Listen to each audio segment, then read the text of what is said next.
एकीकडे राज ठाकरे आणि उद्धव ठाकरे एकत्र येण्याबाबत चर्चा आहे, दुसरीकडे पुण्यात अजित पवार आणि शरद पवार यांच्यात बैठक झाली आहे। पुण्यात साखर संकुलातली बैठक संपल्यानंतर काका पुतण्यामध्ये बैठक पार पडली आहे। शरद पवारांच्या दालनात या दोन्ही नेत्यांची बैठक झालेली आहे। या दोन दृश्यांनी सध्या राज्याचं राजकारण पुन्हा एकदा ढवळून निघणार की काय अशा चर्चांना उधाण आलंय। गेल्या 2 ते 3 दिवसांपासून राज ठाकरे आणि उद्धव ठाकरे एकत्र येण्याबाबत सुरू असलेली वक्तव्य, संकेत, साद, प्रतिसाद यामुळे राज्याच्या राजकारणात नवीन समीकरण जुळून येणार का याबद्दलची चर्चा। दुसरीकडे पुण्यातली शरद पवार आणि अजित पवार यांची बैठक यामुळे सुद्धा आता पुन्हा एकदा चर्चांना उधाण। अधिक जाणून घेऊया आपले प्रतिनिधी योगेश बोरसे यांच्याकडनं। योगेश, ही दोन दृश्य सध्या राज्याच्या राजकारणातली अत्यंत महत्त्वाची अशी चर्चेची दृश्य बनली आहेत। विशेषतः आत्ताची पुण्यातली जी बैठक आहे शरद पवार अजित पवार यांच्याबद्दल नेमकं काय सांगाल या बैठकीबद्दल?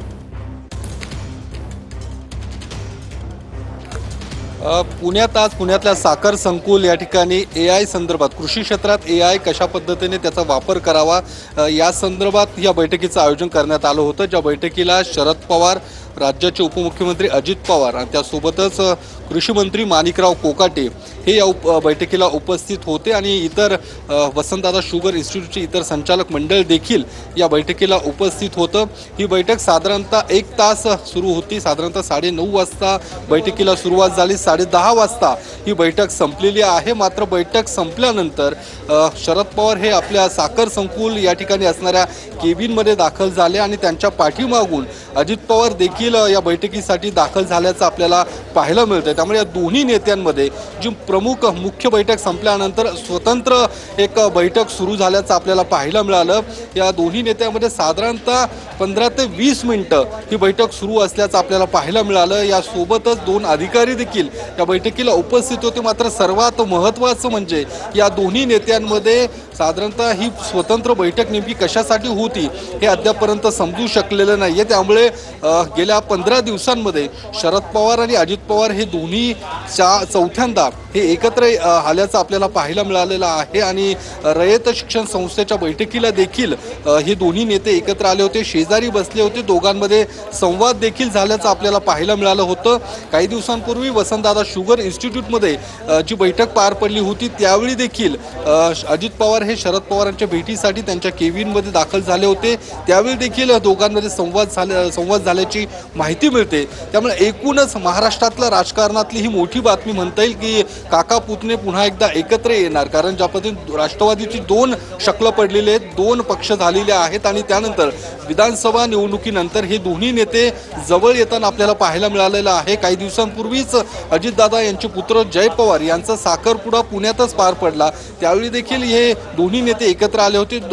अजित पवार स्वतः शरद पवारांच्या स्वागताला गेटवरती देखील गेले होते आणि दोघांमध्ये संवाद देखील झाल्याचं आपल्याला पाहायला मिळालेलं आहे। त्यामुळे एकीकडे राज ठाकरे ज्या पद्धतीने उद्धव ठाकरेंना युतीचा प्रस्ताव देत आहेत, त्यामुळे दोन्ही बंधू एकत्र यावे अशा पद्धतीची एकूण मागणी महाराष्ट्रातल्या शिवसैनिक आणि मनसैनिकांमध्ये होत असताना दुसरीकडे देखील शरद पवार काका पुतणे अर्थात शरद पवार अजित पवार हे एकत्र येताना आपल्याला पाहायला मिळतात। त्यामुळे या ज्या बैठका आहेत या नेमक्या काय सुचवत आहेत हे बघणं खरं तर महत्त्वाचं असणार आहे। मात्र सर्वात महत्त्वाचं म्हणजे ज्या पद्धतीने या दोन्ही नेत्यांमध्ये जी चर्चा झालेली आहे त्यामुळे भविष्यात शरद पवार अजित पवार एकत्र येतील या पद्धतीच्या शक्यता देखील राज्याच्या राजकारणात वर्तवल्या जात आहेत। त्यामुळे आजची बैठक ही तितकीच महत्त्वाची आहे। दोन्ही नेत्यांमध्ये संवाद झालेला आहे। साधारणतः 20 मिनिटं ही बैठक सुरू होती। बैठक संपल्यानंतर काही वेळापूर्वीच शरद पवार हे बाहेर पडलेले आहेत आणि मोदी बागेकडे हे शरद पवार निघालेले आहेत। अजित पवार मात्र अजूनही साखर संकुल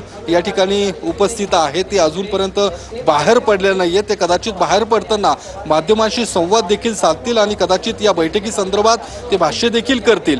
मात्र ज्या पद्धतीने विषय जरी AIचा असला, कृषी क्षेत्रात AIचा वापर करण्यासंदर्भातला असला तर त्यामध्ये सर्वात महत्त्वाचं म्हणजे या दोन्ही नेत्यांमधली ही बैठक तितकीच महत्त्वाची आहे। त्यामुळे राज्याच्या राजकारणात एक वेगळी चर्चा सुरू झालेली आहे की अजित पवार शरद पवार हे पुन्हा एकत्र येतील। राष्ट्रवादीची 2 शकलं पडलीत, ही दोन्ही राष्ट्रवादी एकत्र येतील अशा पद्धतीच्या चर्चा या सुरू झालेल्या आहेत. आणि कारण या सुरू होण्यामागचं कारण देखील तसंच आहे, कारण या दोन्ही नेत्यांमध्ये 15 दिवसातली ही 4थी भेट म्हणता येईल आणि त्यामुळे साहजिकच आहे की या चर्चांना कुठेतरी दुजोरा मिळताना आपल्याला पाहायला मिळतंय. त्यामुळे या पुढच्या काळात नेमके राजकीय समीकरण काय असतील हे बघणं देखील तितकंच महत्त्वाचं असणार आहे. श्रुती, नक्कीच योगेश, अत्यंत महत्त्वाचं असेल. आणि या सगळ्या संदर्भात म्हणजेच याच भेटीगाठींसंदर्भात, या बैठकीसंदर्भात सुप्रिया सुळेंनी नेमकी काय प्रतिक्रिया दिली ऐकूया.